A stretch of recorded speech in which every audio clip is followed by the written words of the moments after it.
Welcome to College Football Roundtable, your source for college football coverage, including major storylines, playoffs, can't miss game previews, and picks each week. Join your hosts, Dan, Rob, and Jordan at the Roundtable for a show unlike anything else. As for Football presents the College Football Roundtable.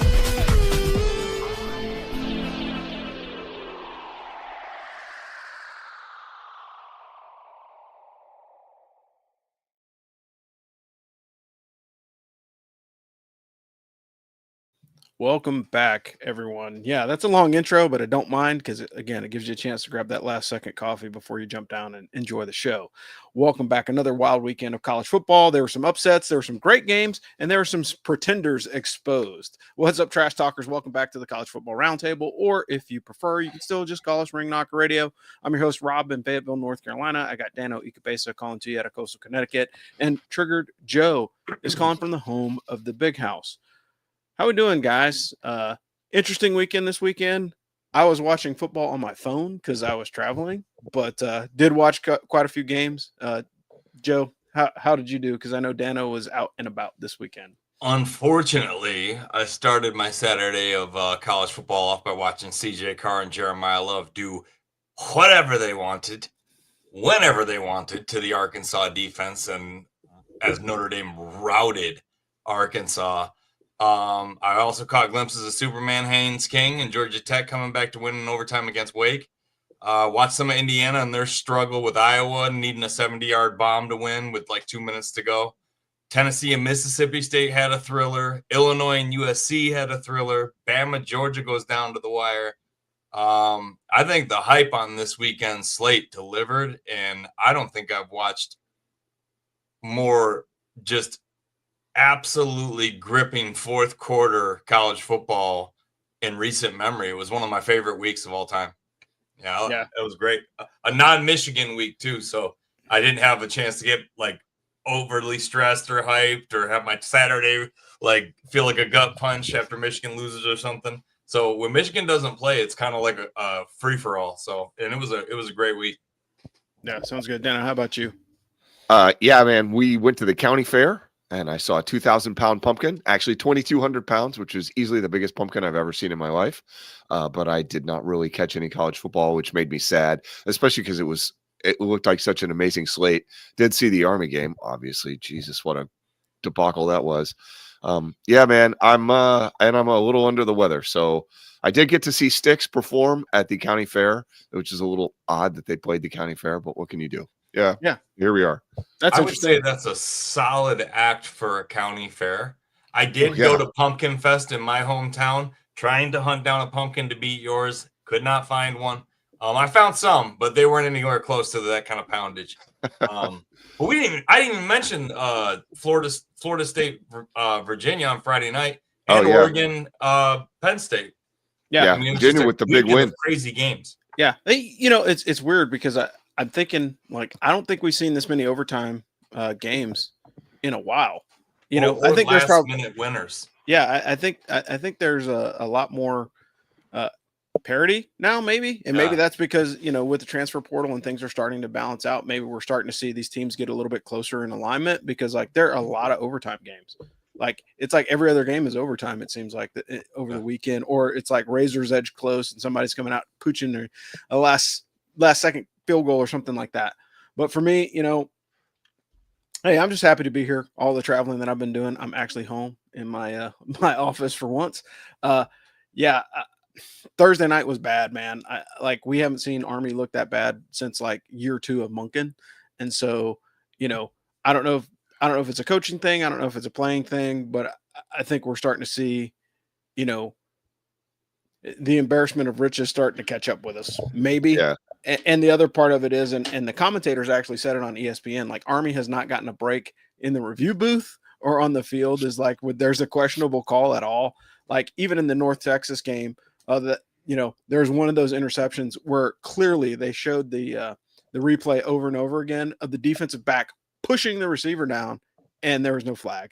And guess what? When you win the conference your first year, you're not going to get those breaks. And so I think that is part of it as well. But you still got to execute, between the whistles. I also watched Virginia make their case for ACC championship as they take down Florida State, which Florida State was looking pretty untouchable up until that point. And then again, why am I even saying this? We're watching James Franklin lose to a higher ranked Big Ten team. Like if they're in the top 10, like you can write it off. You can cash that check before the game even starts. I can James tell Franklin you why is you're going to saying lose it, that. but I'll wait. But like that's just the games we watch. But speaking of people that are always going to get it done for you, we have a realtor here, and it is Jocelyn Bradley. So if you listen to this show at all and you're PCSing to the Fort Bragg area or anywhere in the country, we have the realtor for you. Jocelyn is a veteran who spent her Army career in logistics. There she discovered a passion for making a difference in people's lives. She's committed to helping her clients find their dream homes when they're in the market, and she provides exceptional service when she's working for you. Jocelyn also has an extensive network of veteran realtors that can support you anywhere in the country. So, hey, she should be your first call. If you're moving, talk to her. Jocelyn's decided to support Astro Football again this season, and we thank her for that, but she can help you get into the home of your dreams.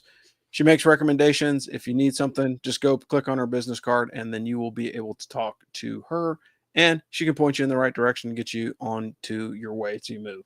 Dano, if you don't mind, can you take the Service Academy standings? Yeah, well, as we said, Army is now 1-3, having lost their second game in a row. This time at East Carolina down in Greenville this past Thursday. Oh man, the Black Knights just do not look good. They can't stop the run. They can't run the ball. They're steady turning it over. Just not good at all. They do have a kind of favorable matchup this week against UAB, but it's a second road game in a row, and I wouldn't call it a layup because UAB at least has a decent offense. Yeah. Navy is 4-0, having beaten Rice this past week. They made second half adjustments and got in the driver's seat in the American. They take on Air Force this week for the first leg of the Commander-in-Chief's Trophy Series. And Air Force is now 1-3 heading into this week's matchup with Navy. They lost to Hawaii. Mids are favored by about 11 in that one. It's a Service Academy matchup. Rob says bet the under, but I don't know, man. Air Force defense is not good, and these mids are very good. And that game is not like the Army-Navy game. They sometimes tend to score a few points. And then outside the FBS, this Coast Guard Academy is 3-1 after taking out WPI at their place this weekend, looking to extend their record as they go to take on SUNY Maritime. That's a big game. And the Merchant Marine Academy remained undefeated after blanking Norwich with a final score of 49-0. Mariners have MIT this week at home, and they'll be honoring first responders and the Kings Point community. That's also a big game. Yeah, that's cool. So, and speaking of big games or people that had a big game, or let's talk about people that didn't have a big game and then talk about the person that had a big game. Over to Joe for his awards of the week. What do you got, Joe? Yeah, this week's Blue Falcon is unfortunately a returning guest. We've heard several monikers to describe this man over the years, Small Game James being one of my personal favorites. But over the weekend, James Franklin took his ferocious Nittany Lions and squared off with the number 3 Oregon Ducks. Game was a whiteout. It undoubtedly had all the eyes of America on it. And for the 22nd time in 26 attempts, he lost to a top 10 team. That's right. James Franklin's record against top 10 teams is now 4-22. I remember when Penn State came to the Big Ten and they were a frightening team. They were a team you were worried about every single year. They were an institution and a blue blood in college football. The alumni, the boosters, Penn State faithful, and quite frankly, so do the rest of us expect Penn State to be automatically good with the possibility of being great every year. That's why the job pays what it does. So I'm sorry, but this level of success against top 10 competition is beneath the Penn State I knew's normal standards. And for that reason, I'm giving James Franklin his second Blue Falcon of the Week award as I fumble with the same. But the hold my beer moment was a little more difficult to pick. Not because of lack of people. This week, I could have given it to half a dozen players or moments. There were so many thrillers, overtime games, road upsets, game-winning field goals. I certainly had my lot to pick from.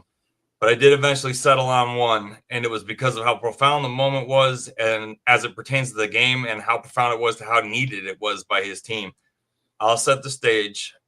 It's overtime between Oregon and Penn State on Saturday night. in what has pretty much been a tight defensive game that looked like Oregon was going to win until Penn State scored with 30 seconds left. Oregon starts with the ball, more than 100,000 people riled up and screaming against them, and all the pressure in overtime. They go down and score anyways, but failed to convert the extra points. 30-24 Oregon. Penn State has the ball, and if they score a touchdown, all they need is the extra point, and the game is over. And that's when junior defensive back Dylan Thieneman of Westfield, Indiana said, "Hold my beer, watch this," and went airborne and snagged a game-ending interception with one hand to silence the crowd, ice a game, and get the hell out of Dodge with the victory. So Dylan Thieneman, you shouldn't have to buy a beer in Eugene, Oregon ever for that moment alone, and you definitely are this week's hold my beer moment in college football. Yeah, that was an interesting finish to the game. I mean, typically, again, you don't want to leave it on the foot of your kicker, but if you can't get the ball in the end zone, that pretty much ends it. And this has been interesting, man. Like everybody started talking about where's the Drew Eller talk now? They were talking about him all off season, like, oh, he's, I think the shine is starting to come off the apple. And one of the two things are true, and maybe they're both true at the same time. Maybe sports analysts are overhyping players because they're in the tank for respective teams or conferences. But the other part of it is like a lot of these kids are not performing to the expectations, which is weird. But like, if you go back to last season, Drew Aller threw a pick on a 50-50 ball that he didn't have to throw, and they were leading, and he tosses it up there, it gets intercepted, and it cost him the game last year. And that was against, I believe it was against Ohio State last year. And so it's like, hey man, what are you doing? So I think he's got a lot of potential. I think James Franklin has probably peaked right now. I think that playoff appearance last year was probably the best that he's going to do, because there's too much depth in the Big Ten for Penn State to consistently be the B+ team, right? I mean, every time. Kids are too smart now too. They're watching kids from Ohio State go and be highly paid pros, and they're like, oh, if they stop buying your brand, yeah, and they start passing that through the camps and all of these things, like, hey, don't go to Penn State. That's word of mouth amongst all the top recruits. And if you start getting like a couple of bad apples saying, hey, Penn State's not the place anymore, that's all it takes anymore, to knock your recruiting back a couple of classes. Yeah, kind of like true. Cade Klubnik. Where's the talk about him? Yeah, for sure. And again, I think there's a lot of guys, and unfortunately, and we can have this conversation much, much deeper and longer about the Heisman, but I think a lot of sports writers still have that hang up that the Heisman has to go to an offensive player, or it has to go to a quarterback. And, every time we deviate from that storyline, people get upset, and I'll leave it with that, but let's move on to this week's top 10. What you got, Joe? All right. So moving and shaking this week. Not at number one, though. We got Ohio State at number one. No change. The Buckeyes hold down the number one spot with a convincing 24-6 road victory at Washington. They will host Minnesota on Saturday, where they are 24.5-point favorites. At number two, we have the Oregon Ducks jumping up 4 spots with a thrilling road victory at Penn State in double OT. 30-24. Oregon will enjoy a much-needed week off on Saturday. Then they get to play Indiana at home on the 11th. At number 3, we got the Miami Hurricanes. They had to drop down 1 spot to make room for Oregon in their week off. Miami travels to Tallahassee to take on Florida State on Saturday. Miami's a 4.5-point favorite. And the biggest mover at number 4, we got Ole Miss up 9 spots. The Rebels make the biggest leap this week after an amazing 24-19 victory over LSU on Saturday with an incredible 4th and 3 called by Lane Kiffin. Ole Miss is off on Saturday and will play Washington State on the 11th. At number 5, we got Oklahoma. The Sooners bump up 2 spots in their week off, and it was the best news they had all week. As another news, their Heisman candidate quarterback broke a bone in his throwing hand and will be out for probably a month and miss the Red River Shootout with Texas. I won't call it the rivalry. Thankfully for Oklahoma, they have Kent State on Saturday, where they're a 45.5-point favorite. Number 6, we got the Aggies of Texas A&M creeping up 3 spots with a solid 16-10 victory over Auburn on Saturday. A&M will play Mississippi State on Saturday, where they will be 14.5-point favorites. Don't be fooled by that. Look at the game Mississippi State just gave Tennessee. At number 7, we got Penn State dropping down 4 spots with easily the biggest heartbreaker of the week. in double OT coming up short against Oregon. They will have to recover quickly as they travel to UCLA on Saturday, where they are 26.5-point road favorites.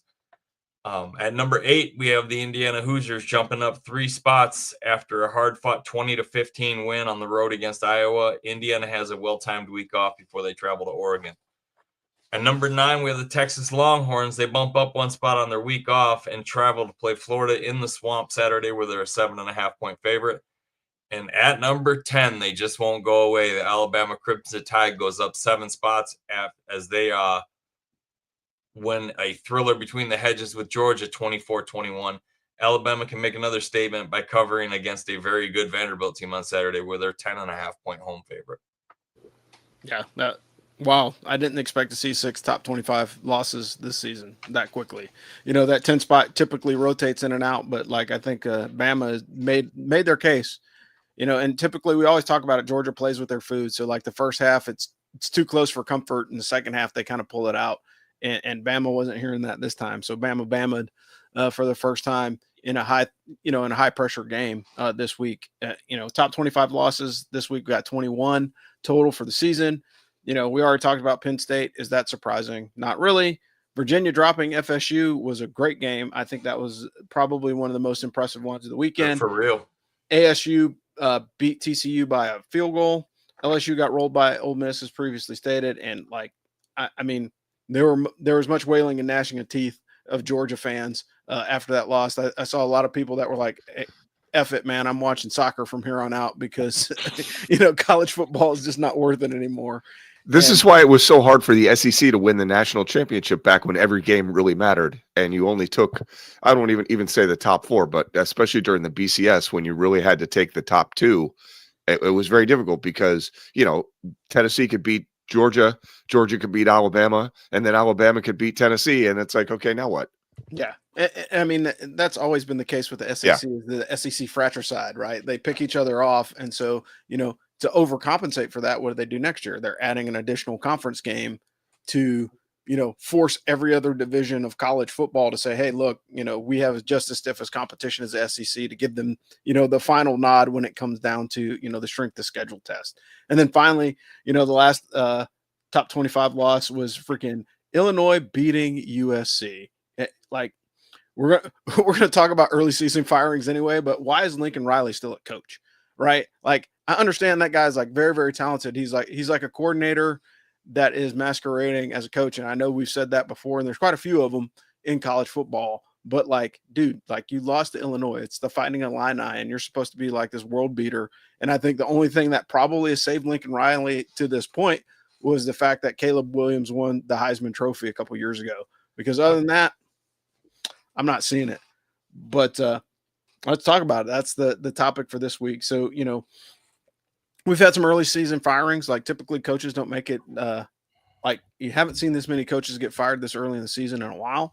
And so you're wondering, like, hey, look, is there something going on? Is there, just a uniqueness of college football? But I can completely understand Mike Gundy getting fired. He's been at Oklahoma State for almost 20 years, so you've been for 20 seasons, and you've had not just a bad season, you've had a few bad seasons. And so now it's time for, them to move on. But do we think some of these guys are getting booted too early, or do you think, they should give them at least that third year to get through a decent sized recruiting class, or do we just pull the trigger on it early?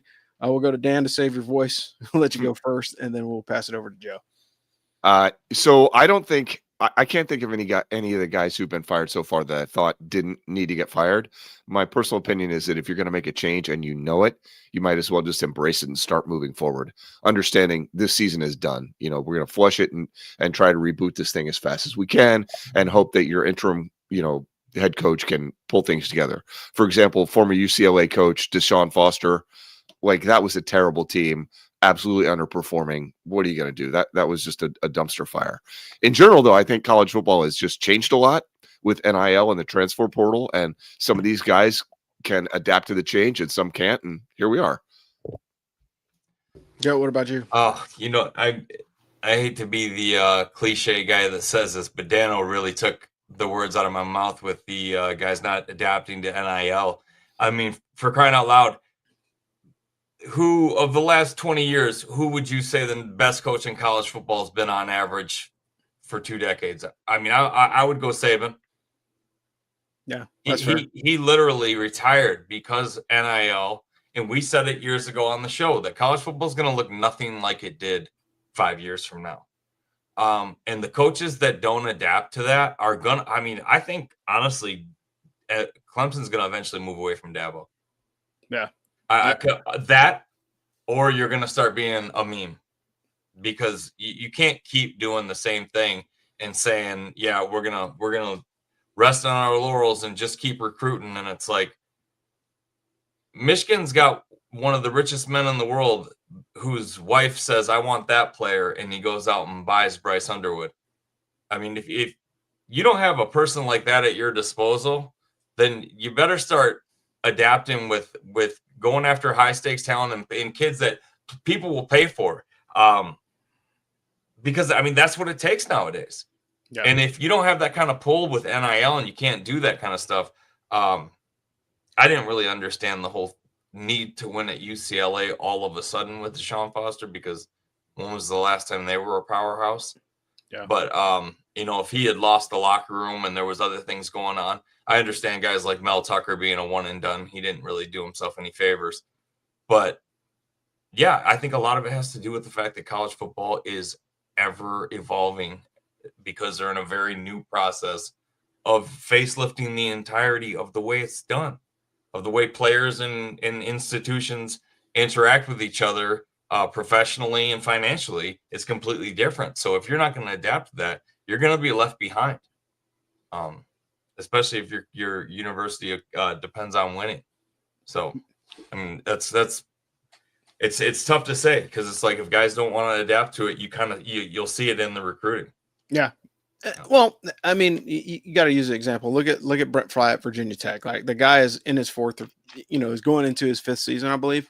So, like, if you've been there for 4 years, like, you own the whole mess, right? It's just like in the Army. Like, at some point, you own everything on the property book because it's been there long enough for you to, look at it.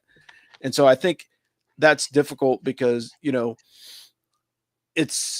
I don't think a lot of team coaches or fan bases have the audacity to do what Deion Sanders did when he came into Colorado, right? Like I don't think you're going to see that at UCLA when the new coach comes in. It's like, hey, you guys got recruited by the last guy, find somewhere else to go play.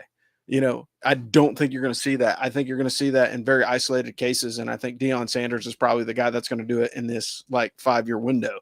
Maybe someone else would do it, but I don't foresee it happening. But, the other part that teams that are in trouble are the guys that are in these really weird spaces that left a competitive division to go to another very competitive division. So when you look at USC and UCLA, all those guys leaving from the Pac-12 and going to the Big Ten, that sounded good on paper as far as TV time and recruiting and everything else. But if you're, a 4-7 team, every year, it's not going to help you. And so all those teams that are leaving, and the team that I'm really concerned about now is Stanford, because they got stuff going on, off the field and in the front office, and Andrew Luck coming in is hey, we got to revamp things. Hey man, Frank Reich was great for the Buffalo Bills about 30 years ago. I don't know how well he's going to pull this nosedive out of Stanford and actually make an impact. Maybe he will, he's a pro, but when you look at all the guys that are, former pro players that are coaching college football now, they don't have a great track record, to include Deion Sanders, right? He understands the game, he understands name, image, and likeness, but he's not recruiting the type of talent to make, Colorado a world beater. Jim Harbaugh excluded. Yeah, well, but you also got to think, Harbaugh came into a blue blood program that has always been good, and the other piece of it is Michigan had nowhere to go but up. Well, right. He revived a sleeping giant. That's what he did. Yeah. So and that's what people keep waiting to happen with teams like Nebraska. When are they? And it's I keep thinking it's gonna be like 1 year they're gonna come out and surprise people, because do you remember how what I feared offensive team Nebraska was when they were before they joined the Big Ten? It was when they came to the Big Ten, I thought, man, they're gonna compete for a title every year. Yeah, I thought the same thing about Penn State too, and it proves how tough the Big Ten is and why Notre Dame will never be a part of it. Well, and I think that's had part to of take a it. shot. Yeah, it's all right, but I think it's twofold. You know, it's like, They hey, lose look, 4 games this season. you've got to support your coach 100%. But you also need a guy that can lead the locker room, and the locker room is different. You know, I think that's the biggest thing, and like, you know, unlike the service academies, to jump on that soapbox for a quick second, is, you know, there's a sense of purpose there beyond football, so it makes that sell a little bit easier. And you know, for some of these schools that are like more academically inclined, that kind of eliminates the talent pool, because like, hey, look, like if I'm a Northwestern or if I'm a Stanford, like my recruiting population gets curbed because I can only get the kids that are academically sound enough to play football. And if a kid's academically sound enough to play football, he's probably got more than, you know, your school as an option. And so that's difficult. I think, you know, NIL is impacting it, but like pulling the trigger early on a coach, you know, I don't know. I'd like to see, you know, some of these guys get a better opportunity, but like if you're going to make a big bold move, it's probably better to make that bold move, you know, at the end of the last season rather than 3 games into the current one. You know, Sure.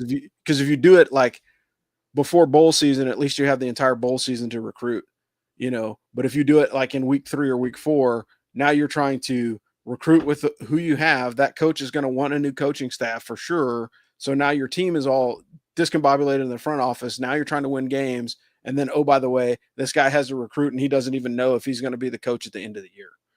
Yeah.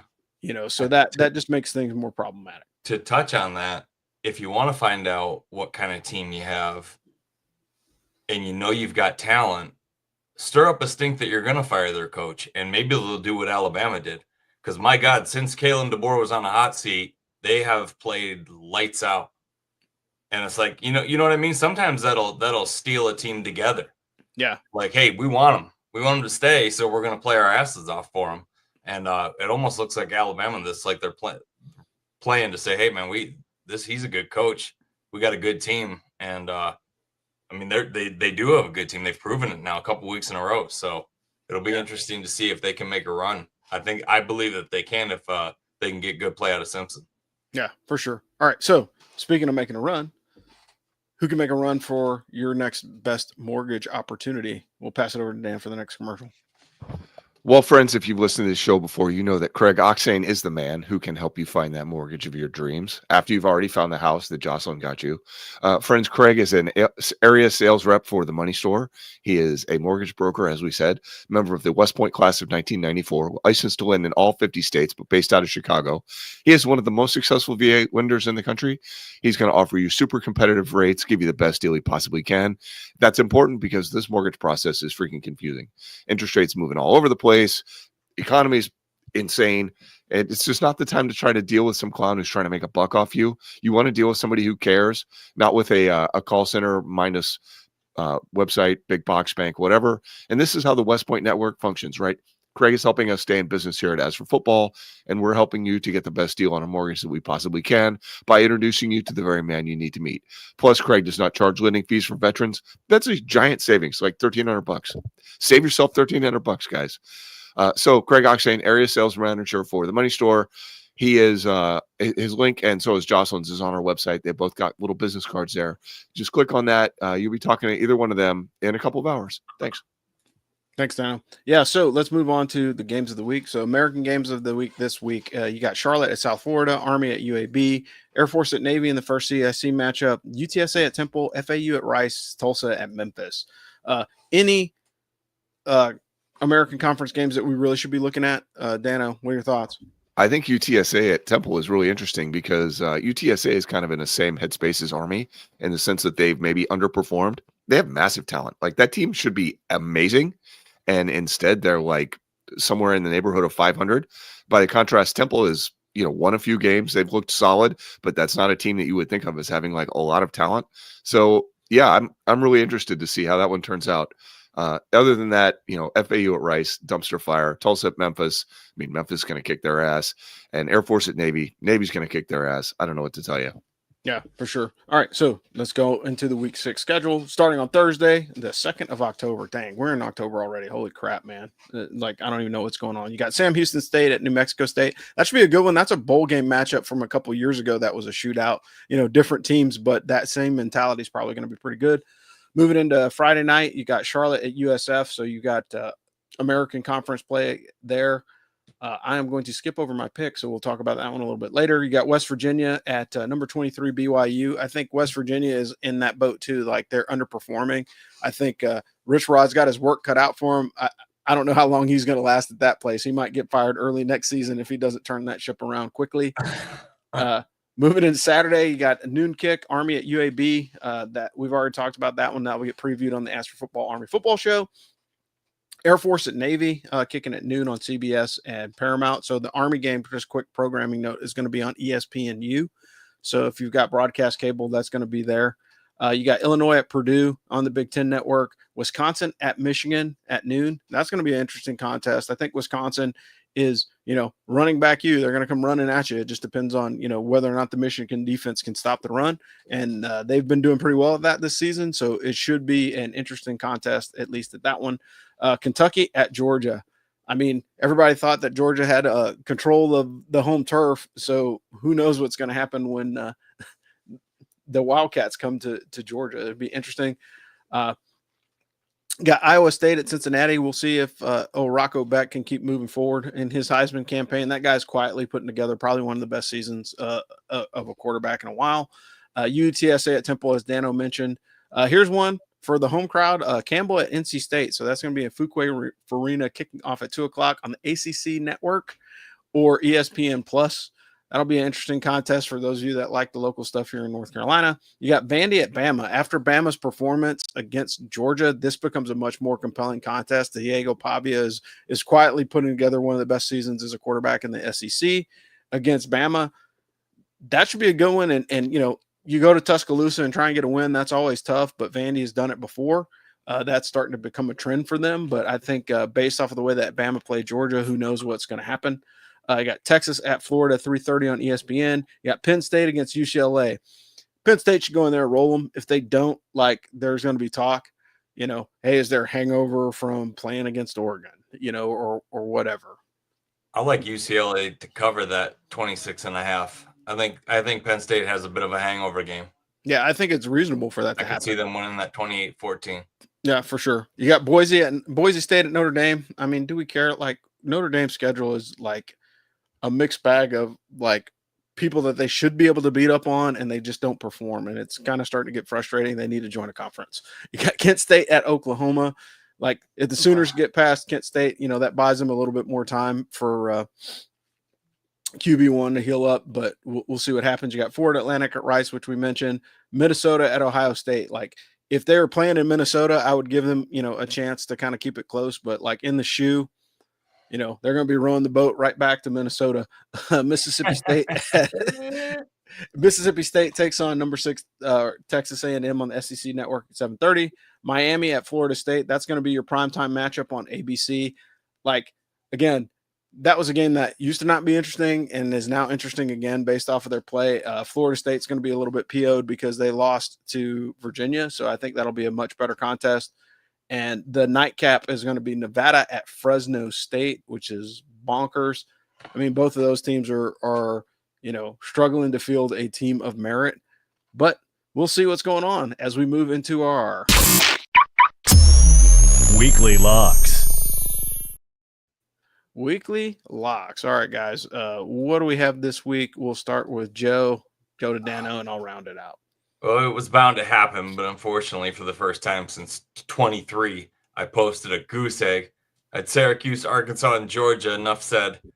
2 teams got mud holes stomped in them, and 1 team got stopped on 4th down to lose at home. Crazy how my 3 picks didn't correlate with my weekend on FanDuel and DraftKings, but oh well. I'm cleared hot and firing 3 picks until they give me 4. First pick, SDSU. San Diego State -5.5 against Colorado State at home. This Aztec team has outscored their opponents in the last 2 weeks 40-6, and one of those was against Cal, where they won 34-0. proving that this defense is for real, and I think Colorado State has a really hard time against them. Give me SDSU minus 5.5 in a game they win, maybe 17-6. Number 2 is Maryland plus 6.5 at home against Washington. Yes, that's correct. The undefeated Maryland Terrapins are almost a touchdown underdog to the Washington Huskies, who just lost by 3 scores at home. Got it? Give me the Terrapins. I know it was against Ohio State, but the spread was under 10 and they lost by 2 touchdowns. You're telling me after they're going to travel from Washington to Maryland to beat a team that hasn't lost by a touch, or I'm sorry, the team that has not lost by a touchdown? I'll take that bet. Give me the Terrapins to lose a thriller 31-28, but cover. And number 3, I'm going with Michigan. I've seen what Wisconsin can do, and they're going to be soft against this running attack. So give me Michigan minus 16.5. Wisconsin just lost at home by 17 to Maryland. Michigan just went on the road and handled Nebraska pretty well. They were never in danger of losing that game. Wisconsin has turnover problems at quarterback, and Michigan does not. Michigan has a ground game they can pretty much impose on anyone, and a defense that can make a turnover-prone quarterback make mistakes. So I think Michigan rolls and makes a statement against a Big Ten foe. Give me them with the minus 16.5. I think Michigan wins 38-13. All right, sounds good. Dano, how about you? Well, 1 and 2 again this week. I should just start picking 2 games again, because at least then I was 500. But when Notre Dame easily covered at Arkansas, I felt good because not only did I talk you guys out of taking that pick, but also I think that was like half the show last week was arguing about that game, and I thought I was going 3-0 easily. He's running the temperature, and he's here. We deserve this. We deserve everybody. Duke destroyed Syracuse. Like, what the hell is that? I mean, that was insane. Yeah, I don't think anybody. Syracuse starting quarterback was hurt. That's the problem in college. Sometimes those injury reports don't come out. Well, anyway, you should have known when the line moved like crazy. And then Navy beat Rice 21-13. That's pretty much the opposite of what I thought would happen. I figured that either we'd have a close game, a pretty high score, or else Navy would just run away with it. And instead, both teams just kind of muddled through. So. Okay, so this week, give me Iowa State plus 1.5 at Cincinnati. Like, that's wild. Line like open that. With the Cyclones giving just over a field goal, and I don't know what's changed, so maybe we're going to be surprised again because somebody's hurt, but Iowa State has the best team in the Big 12. What's his name? Rocco Becht. He's the best quarterback. He might be one of the best quarterbacks in college football this year. Navy minus 11.5 at home versus Air Force. Dude, that Zoomy defense is not good at all. I mean, they are not good at all. And Navy's defense is excellent, and Navy just all the way around is a very good team. So, yeah, that's bad. That's really bad to take a bad defense on the road like that. And finally, Memphis minus 19.5 at home against Tulsa. Dude, the Tigers are astronomically better than Tulsa. And 20 points isn't enough that you can afford to lay off the gas on a home game that you absolutely need to host the American championship on your home field advantage. So, yeah, I feel good about that one. Yeah, that makes sense. Yeah, so for me, I went 1 and 2 this week, which sucks. But Virginia upset Florida State. I was hoping for that outright upset because it was like 1.5. TCU lost by a field goal, which, basically broke it by a hook. Was a point and a hook. And then North Texas didn't score their normal 47 that they always score to bust the over on that game. This week, I'm taking Western Kentucky to cover 2.5 against Delaware. Both of these teams have been up and down this season. I like the Hilltoppers in this one. I think this one might even go into overtime, and that's where they'll get the edge. Take the under of 48.5 between Georgia and Kentucky. Kentucky will not score on the Georgia, not scoring the Georgia defense, even though the running game is good. It's not as impressive as it's been in previous season. I'm saying 28-10, but I have no faith in the Bulldogs anymore. Their offense is struggling. Their defense looks okay, but has not been lights out at all this season. And then take UNC to cover 13.5 against Clemson. Clemson hasn't beaten anyone this season by more than 11 points. Why start now? Like, let's just be honest here. Nice. Like Dabo has a problem with offense right now. Cade Klubnik was supposed to be like shredding defenses right now, and he's just not doing it. Like both with his legs and his arm. Haven't seen it, and looking forward to seeing. Hopefully that game will be close. I mean, Bill Belichick needs it because he might be one of those coaches getting walking papers here early in the season if he doesn't turn this thing around at all. But yeah. Omar's picks are going to be in the Firsty Club. So if you are a member of the Firsty Club, look for his weekly locks there. He has been excellent this season. Yeah. Omar's been crushing everybody. Like he's out far. Like he's a whole freaking couple body links on the horse track on everybody right now in the picks league. Anyway, time for the closeout. Got a quick favorite thing. So I was out of town this week with the fam in Orlando. Got to go see the opening of Epic Universe. So we got to hang out at the new park in Orlando. Kind of neat things to see, but you know what? Damn it, I am glad to be home. I'll be happy to watch college football from the couch in my hacienda this week.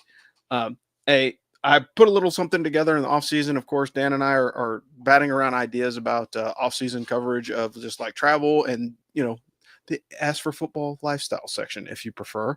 And we're going to start talking about some, you know, just some of the things that we do on our summer vacation when we're not watching college football. Hey, it's going to be super manly. We're going to be talking about wineries in Connecticut. Yeah. Hey, it's all right. You know, hey, at some point we're going to build an engine and shoot guns. Yeah. Yeah. You know, eat bacon. And at some point, somebody's going to say, "Hold my beer and watch this," or "Hold my wine, my prosecco, and watch this." You know, more people would enjoy it if they could afford it. That's all I'll say. Yeah.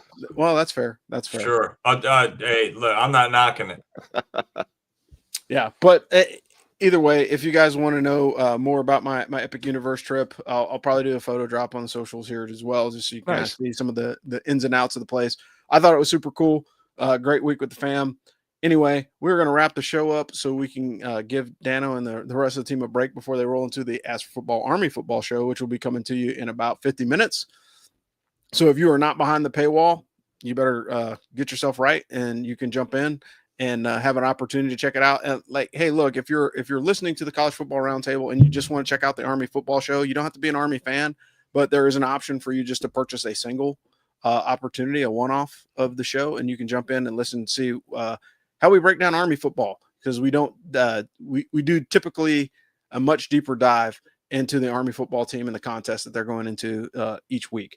Anyway, for the crew here at the Ask for Football College Football Roundtable, or you want to call it Ring Knocker Radio, I'm Rob the Angry Colonel calling to you out of Fayetteville, North Carolina. We got Dano Ikebesa calling to you out of coastal Connecticut, and Trigger Joe from the home of the Big House. Thanks, you guys, for joining us this week, and we'll talk to you next time. And as always, beat UAB. Beat them, for the love of God. Thanks for joining us on the Ask for Football College Football Roundtable. Special thanks to our sponsor, Jocelyn Bradley Real Estate. If you're buying or selling, reach out to Jocelyn for expert service. If you enjoyed the show, please consider supporting us on Patreon at patreon.com/askforfootball.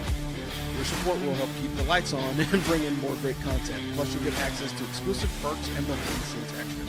Thanks for being a part of the Ask for Football community. Go Army, beat Navy, and we'll catch you guys next week.